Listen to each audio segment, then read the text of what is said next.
اعوذ باللہ من الشیطان الرجیم بسم اللہ الرحمن الرحیم وَمِنَ النَّاسِ مَنْ يُعْجِبُكَ قَوْلُهُ فِي الْحَيَاةِ الدُّنْيَا۔ اب یہ منافقین میں سے ایک گروہ کا خاص ایک تذکرہ ہو رہا ہے۔ ایک منافق تو ہوتے تھے کہ جو عام ہیں، ان کی زبانوں پر بھی نفاق واضح طور پر ظاہر ہو جاتا تھا، اور ایک قسم کے منافق وہ ہوتے تھے بڑے چاپلوس، چرب زبان، کہ ان کی گفتگو دیکھیے تو وہ تو بڑے مخلص ہیں اور بڑے ہی فداکار ہیں اور بڑے ہی آپ کے ساتھ ان کا تعلق جو ہے وہ نیک نیتی پر مبنی ہے۔ ان کی زبانیں جو ہیں معلوم ہوتا ہے کہ اس میں تو سب گھی شکر گھلا ہوا ہے، لیکن یہ کہ ان کا کردار انتہائی خراب ہوتا ہے، اور پھر وہ جب واپس جاتے ہیں باتیں کرنے کے بعد یا باتیں بنانے کے بعد تو ان کا کردار جو ہے وہ فساد پر مبنی ہوتا ہے۔ وَمِنَ النَّاسِ مَنْ يُعْجِبُكَ قَوْلُهُ فِي الْحَيَاةِ الدُّنْيَا، اور لوگوں میں سے ایسے بھی ہیں جن کی باتیں تمہیں بڑی اچھی لگتی ہیں دنیا کی زندگی میں۔ وَيُشْهِدُ اللَّهَ عَلَى مَا فِي قَلْبِهِ، اور وہ اللہ کو بھی گواہ ٹھہراتا رہتا ہے، میں جو کچھ کہہ رہا ہوں اللہ جانتا ہے، میں خلوص سے کہہ رہا ہوں، میں بالکل اپنی نیک نیتی سے کہہ رہا ہوں، اللہ جانتا ہے۔ وَهُوَ أَلَدُّ الْخِصَامِ، حالانکہ فی الواقع وہ دشمن ہے بہت سخت، الد بہت شدید، اور خصام خصم دشمن کے لیے آتا ہے۔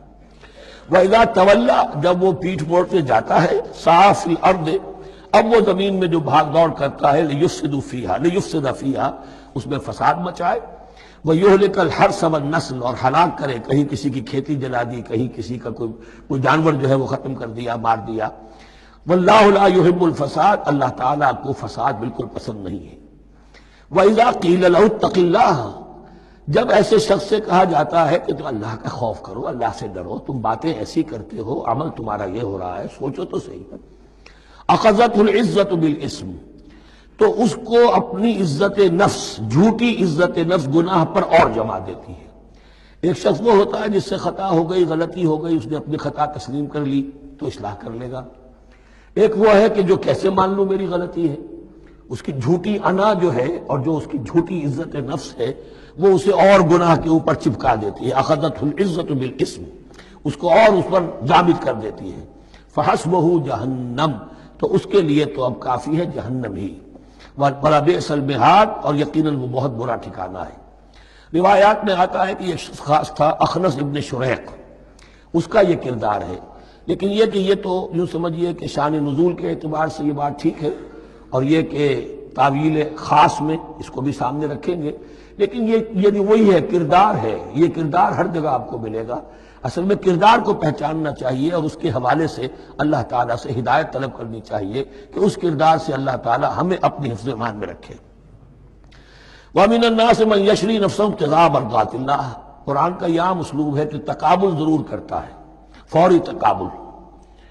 تو اس میں لوگوں میں سے وہ بھی ہیں جو اپنے آپ کو بیچ دیتے ہیں اللہ کی رضا جوئی کے لیے، اپنا تن من دھن، ان صلاتی و نسکی و محیایا و مماتی للہ رب العالمین۔ ومن الناس من یشری نفسہ ابتغاء مرضات اللہ واللہ رؤوف بالعباد، اور اللہ اپنے ایسے بندوں کے حق میں بہت شفیق ہے۔ ظاہر بات ہے جس نے یہ ارادہ کر لیا ہو، نیت کر لی ہو، کبھی ایسے شخص سے بھی کوئی کوتاہی ہو سکتی ہے، حالات ہو سکتے ہیں عارضی سے، کبھی جذبات میں آ کر کوئی غلط قدم اٹھ گیا، اللہ پہ معاف فرمائے گا، بڑی شفقت کے ساتھ معاف فرمائے گا۔ طے کر لے انسان، ایک سیدھا راستہ یہی بن جائے، ان صلاتی و نسکی و محیایا و مماتی للہ رب العالمین۔ پھر یہ ہے کہ کوئی تیز دوڑے گا، کوئی آہستہ چل سکے گا، مختلف صلاحیتوں کے لوگ ہوتے ہیں، اس میں فرق و تفاوت رہے گا، لیکن جس نے یہ عزم کر لیا ہے اللہ تعالیٰ ان کے حق میں بہت شفیق ہے۔ یا ایھا الذین آمنوا ادخلوا فی السلم کافہ، اے اہل ایمان اسلام میں داخل ہو پورے کے پورے۔ یہ گویا کہ وہ بات اب کہی جا رہی ہے کہ جس کا ریورس یا کانورس ہم بنی اسرائیل کے ساتھ جو خطاب تھا اس میں پڑھ چکے ہیں۔ افتؤمنون ببعض الکتاب وتکفرون ببعض، کیا تم ہماری کتاب، ہمارے دین، ہماری شریعت کے ایک حصے کو مانتے ہو اور ایک کو رد کر دیتے ہو؟ فما جزاء من يفعل ذلك منكم الا خزي في الحياة الدنيا ويوم القيامة يردون الى اشد العذاب، تو جو کوئی بھی تم میں سے یہ روش اختیار کرے گا اس کی کوئی سزا اس کے سوا نہیں ہے کہ دنیا میں ذلت اور خواری ان پر مسلط کر دی جائے، اور قیامت کے دن شدید ترین عذاب میں جھونک دیے۔ اس کو اب مثبت پیرائے میں مسلمانوں سے کہا جا رہا ہے، یا ایھا الذین آمنوا ادخلوا فی السلم کافہ، ریزرویشنز کے ساتھ نہیں، ایکسیپشنز کے ساتھ نہیں۔ اللہ کی بندگی تو کرنی ہے، اس معاملے میں نہیں۔ اللہ کے حکم تو ماننا ہے لیکن یہ حکم نہیں میں مان سکتا۔ یہ ایک کی بھی نفی جو ہے وہ گویا کہ کل کی نفی ہو جائے گی۔ ادخلوا فی السلم کافہ، ٹیک اٹ اور لیو اٹ، یہ پیکج ڈیل ہے، اس میں جزوی بات نہیں ہو سکتی۔ ولا تتبعوا خطوات الشیطان، اور دیکھو شیطان کے قدموں کی پیروی نہ کرو، اس کے نشانات راہ جو ہیں، اس کے نشانات قدم جو ہیں ان کی پیروی نہ کرو۔ انہ لکم عدو مبین، وہ تو یقیناً تمہارا بڑا کھلا دشمن ہے۔ فإن زللتم من بعد ما جاءتكم البينات، پھر اگر تم پھسل گئے اس کے بعد بھی کہ تمہارے پاس یہ واضح تعلیمات آ چکی ہیں، فاعلموا ان اللہ عزیز الحکیم، تو جان لو کہ اللہ تعالیٰ پھر زبردست ہے۔ اس میں دھمکی کا پہلو آ گیا کہ پھر اللہ کی جو ہے پکڑ سخت ہوگی، حکیم بھی ہے، اس کی پکڑ میں بھی حکمت ہے۔ اگر یہ پکڑ نہ ہو تو ظاہر بات ہے کہ پورا نظام جو ہے دین کا وہ پھر بالکل ایک بے منطقی، اگر اللہ کی طرف سے کسی گناہ پر پکڑ ہی نہیں ہے تو پھر یہ آزمائش کیا ہوئی، پھر جزا و سزا کا کیا سوال، پھر جنت اور دوزخ کا کیا معاملہ۔ هل ينظرون الا ان ياتيهم الله في ظلل من الغمام والملائكة وقضي الامر۔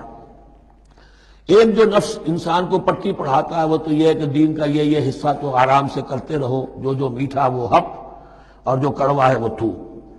دوسری پٹی یہ پڑھاتا ہے کہ ابھی ذرا یہ ٹھیک ہے کہ اللہ کا حکم ہے، یہ بھی حکم ہے، دین کا یہ بھی تقاضا ہے، ابھی ذرا ذمہ داریاں ہیں، ابھی ذرا بچوں کے معاملات ہیں، بچے برسر کار ہو جائیں، بچیوں کے ہاتھ پیلے ہو جائیں، میں ذرا ریٹائرمنٹ بھی لے لوں تو پھر یہ مکان بنا لوں، پھر میں اپنے آپ کو دین کے لیے پھر خالص کر لوں گا، دین کے لیے پھر میں وہی کام کروں گا۔ یہ سب سے بڑا دھوکہ ہے، وہ وقت کبھی نہیں آتا۔ اسی لیے فرمائے کس شے کا انتظار کر رہے ہیں؟ هل ينظرون الا ان ياتيهم الله في ظلل من الغمام، کہ اللہ تعالیٰ آ جائے بادلوں کے سائبانوں میں، والملائکۃ، اور فرشتے آ جائیں، وقضی الامر، اور پھر فیصلے چکا دیا جائے گا۔ کیا معلوم کب وہ گھڑی آ جائے، یہ مہلت عمر تو اچانک ختم ہو سکتی ہے۔ پوری دنیا کی قیامت بھی جب آئے گی اچانک آئے گی، اور ہر شخص کی ذاتی قیامت تو اس کے سر کے اوپر تلوار کی طرح لٹکی ہوئی ہے کہ من مات فقط قامت قیامتہ، جو مر گیا اس کی قیامت تو آ گئی۔ کیا تمہارے پاس گارنٹی ہے یہ سارے کام کرو گے تب تک زندہ رہو گے اور پھر بھی تمہارے جسم میں کوئی توانائی، کوئی رمق باقی رہ جائے گی کہ دین کا کوئی کام کر سکو؟